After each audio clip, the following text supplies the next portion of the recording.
For the most part, this is your typical gravel bike build. We're starting with a Specialized Crux frame set. It's simple, lightweight, and has great tire clearance. But here's the twist. We're running Shimano's brand new XTR 12-speed wireless mountain bike rear derailleur. A true mountain bike 1x derailleur controlled by Shimano Di2 drop bar road shifters. So why go this route? When Shimano released their 12-speed GRX Di2 group set, it only came in a 2x configuration. And while 2x has its benefits, it also brings a limitation. It reduces the rear tire clearance because of the front derailleur. I wanted to push the limits of this frame, more tire clearance, more capability, and a simple, clean 1x setup. So I went with mountain bike gearing, a 1x crankset with a 40-tooth chainring up front and a Shimano XT1051 cassette out back. Now let's take a look at the rest of the build. The frame is the current version of the Specialized Crux, which I picked up used on Pink Bike for $1,700. It's in excellent condition, so I felt like it's a solid deal. This model originally launched in late 2021 as part of the 2022 lineup, so it's probably due for a refresh soon.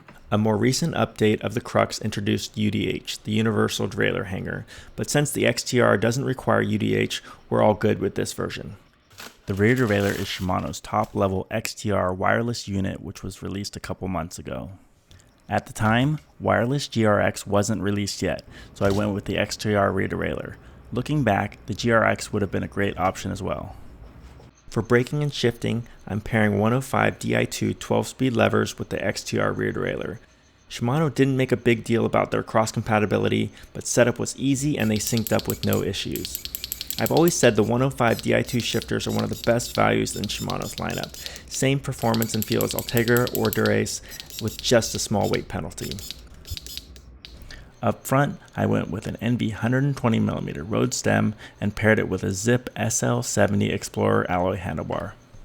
40 centimeters at the hoods with an 11-degree outsweep for more control in the drops. The crankset is currently a cork single ring model without the power meter. Basically a SRAM Force crank, which I'll be swapping out soon for a GRX crank to better match the drivetrain.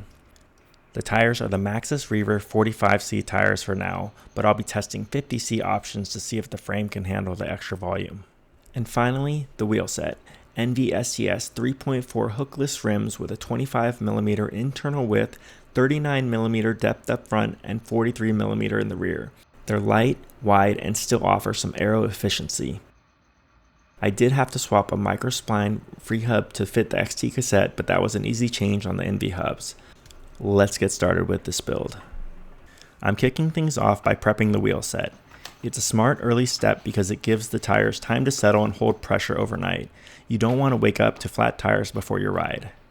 Like with any tire install, I start by making sure the tread is facing the right direction and lining up the tire logo with the valve stem for a clean look. I get one bead fully seated on the rim, then slowly work the second bead around.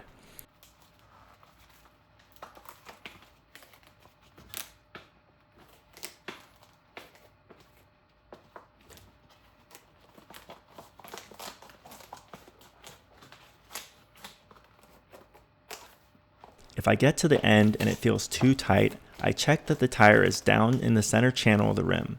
That usually gives me the slack I need to pop it on without using too much force. I try to avoid using tire levers unless I absolutely have to. It helps avoid damaging the tire or the rim. But if the combo is tight, a plastic lever used carefully does the trick. I then repeat the same process on the second wheel. Make sure the tire is oriented correctly, line up the logo, install one bead, and then the other.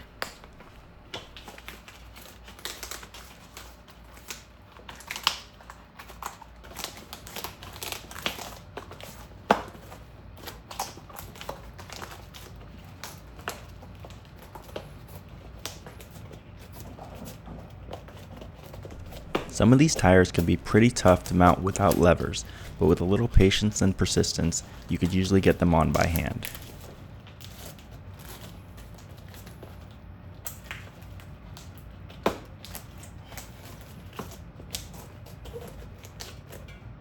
Normally, I'd use an air compressor to seat the tires quickly, but since it's late and I don't want to wake the kids, I'm using a floor pump.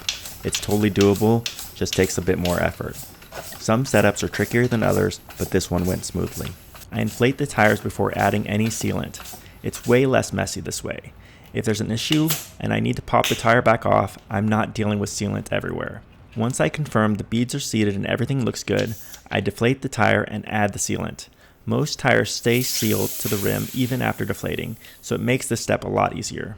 With the valve core removed, I use a syringe to inject the sealant through the valve.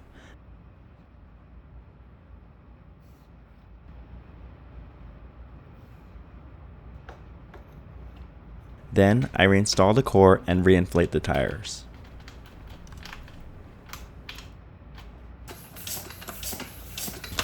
After reinflating, I will give the wheels a good shake and spin them to make sure the sealant is evenly distributed. I will then repeat these steps the same way on the other wheel. With the tires sealed, I'll install the rotor on the front wheel and torque it down using the same tool I'll use later for the cassette lock ring. That finishes up the front wheel.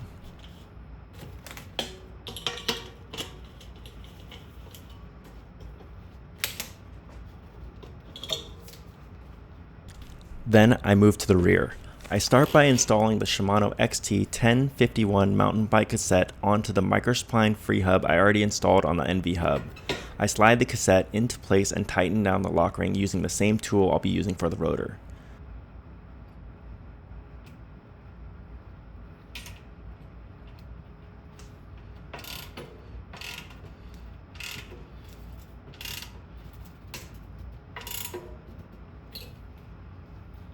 Next, I move to the rotor. I slide it onto the center lock splines and torque it down with the same lock ring tool, making sure everything is secure and aligned properly.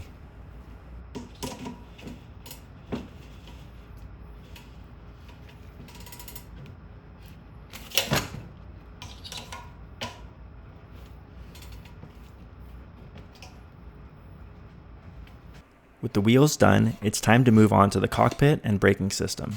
I'm starting with the brake hoses. These came off a previous bike I recently disassembled, and I always try to reuse hoses when I can. If they're in good shape, no kinks, no cracks, and long enough for the new frame, I'd rather save the $40 to $50 a new hose kit costs. Once it reaches the head tube, I pull it through and install a foam sleeve over the hose. This part is important. Without the sleeve, the hose will rattle inside the frame every time you hit a bump, which can be super annoying on gravel. So I push the foam sleeve onto the hose and feed it back into the frame. Then I route the hose out through the opening on the left side of the head tube.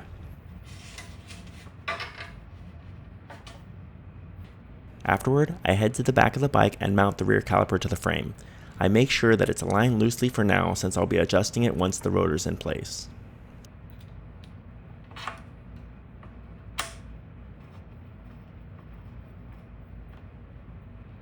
Next, I prep the fork and front brake.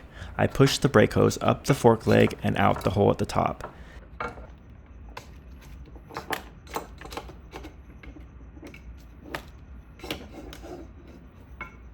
Then I mount the front brake caliper to the fork.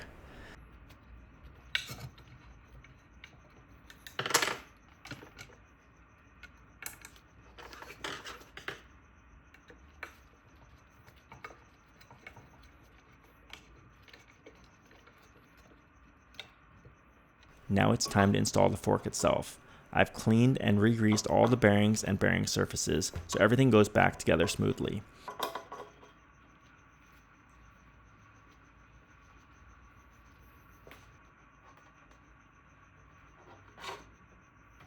I install the headset top cap, spacers, and the stem. I'm using a 120mm ENVE carbon road stem, the same length I run on my road bike. I want the fit to feel as familiar as possible, but I may go shorter later if I decide I want quicker handling in tighter terrain.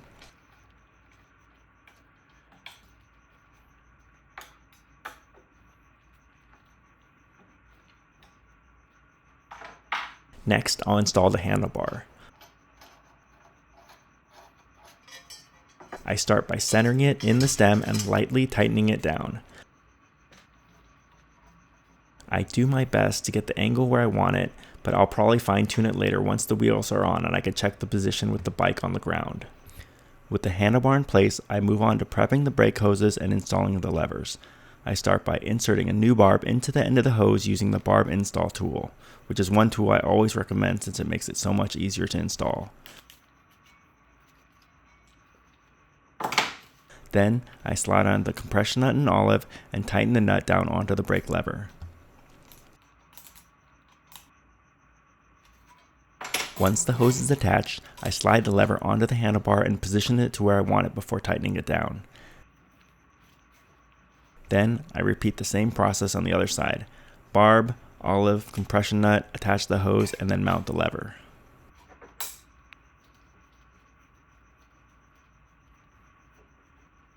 Next, I'll bleed the brakes, starting with the rear, though it doesn't really matter which one you begin with. First, I remove the brake pads and install a brake bleed block into the caliper to keep the pistons from moving.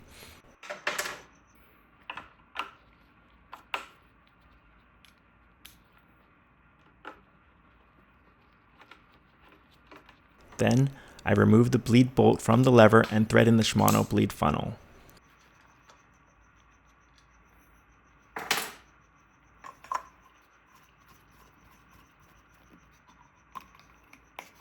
At the caliper, I attach a syringe with the Shimano bleed fitting and slowly push mineral oil up through the hose and into the funnel. I keep an eye on the fluid, and once I no longer see any bubbles rising into the funnel, I remove the syringe. After that, I crack open the bleed valve briefly to release any trapped air that might still be sitting in the caliper. Sorry I didn't show this part on the camera. It's a quick step, but it helps eliminate any last air pockets. Then, I tighten down the bleed valve at the rear caliper and head back up to the lever. There, I squeeze the lever a few times to remove any remaining bubbles in the lever body. I'll also tilt the bike or rotate the lever slightly to make sure no air is trapped in high spots. Once the lever feels solid and there are no more bubbles, I remove the funnel and reinstall the bleed bolt.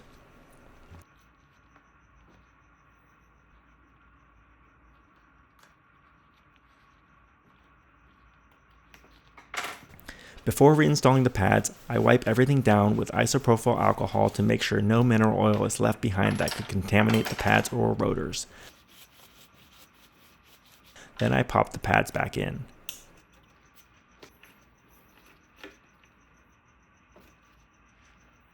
With the rear brake done, I move on to the front and repeat the exact same steps. Remove the pads, install the bleed block, attach the syringe at the caliper, and push fluid up into the funnel lever. Once the system is clear of air, I clean everything up, reinstall the pads, and call it good.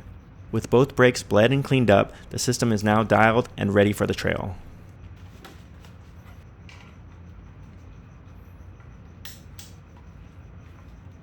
Next, I'll move on to the chain. I started by installing a Shimano 12-speed chain using their standard chain length method for a hardtail style setup. Once I had the chain length right, I threaded the chain through the rear derailleur and closed it up with the quick link.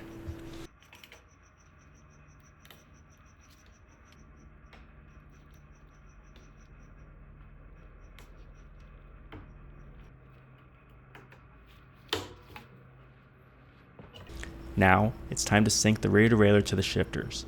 Since we're pairing the XTR rear derailleur with Di2 road shifters, you'll need to use Shimano's eTube app to set it up.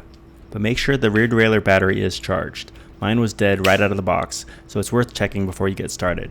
First, press the button on the rear derailleur until it starts blinking blue. That's Bluetooth pairing mode. Then, open up the eTube app on your phone. Select the rear derailleur, and when prompted, choose to add a switch. The app will ask you to scan the barcode on the inside of the shifter lever using your phone's camera. Do this for both left and right shifters. By default, the system will shift like a typical road setup. The rear shifter will do all the shifting on the rear derailleur. The shifter closer to the brake lever will shift it into an easier gear, while the shifter further from the lever moves it into a harder gear. With the shifter synced, you can move on to adjusting the rear derailleur. It's the usual process for Di2. Start by shifting to the smallest cog and setting the high limit screw. Then I shift all the way to the largest cog and adjust the low limit screw and bead tension. Once those are dialed, I shift to a middle cog and fine-tune the indexing. To do that, press and hold the button on the rear derailleur until the light turns yellow. That's indexing adjustment mode. You can now fine-tune the derailleur using the shifters. Pressing the button that shifts to an easier gear nudges the derailleur slightly to the left, and the button for a harder gear nudges it to the right. Once the shifting is smooth across the entire cassette, you're all done. Di2 makes fine-tuning quick and easy. Now, I'll move on to the front wheel and front brake setup. I installed the front wheel and initially mounted the brake caliper using the adapter in the 160mm rotor position, just like I normally would do with a 160mm rotor. But as I started making adjustments, something didn't look right. There was a noticeable gap between the caliper and the rotor, like what you'd see if the rotor was too small. After taking a closer look, I realized the fork is probably designed to accept a 160mm rotor natively. That means it doesn't need the caliper adapter set in the 160mm position, which actually adds extra height. So I flipped the adapter back to the 140mm position, and just like that, everything lined up properly. With that sorted, I finished the setup the same way I did with the rear brake. I loosened the caliper bolts, squeezed the brake lever to center the caliper over the rotor, and then tightened the bolts down while still holding the lever. I did notice a tiny bit of rub, probably due to a slight wobble in the used rotor. I'll go back later and straighten the rotor a bit, and that should take care of the rubbing completely. Next, I wrapped the handlebars. I reused some bar tape from a previous build that was still in decent shape. Normally, I wouldn't recommend reusing tape. It tends to get stretched out, especially around the shifters, and it's tough to get a clean wrap. For this build, I wanted to just get the bike done and get out and ride without spending extra on new tape. I started the wrap as usual and kept a steady tension and consistent overlap. At the top, I cut the tape at an angle and secured it with electrical tape for a clean finish. Then, I repeated the process on the other side.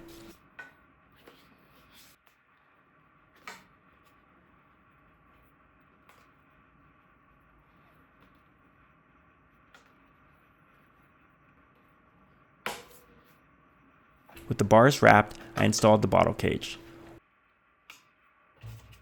Next, I weighed the bike and it came in at 17 pounds, 13 ounces. For a gravel build with 45C tires, mountain gearing, and no ultralight components, I'm really happy with that number.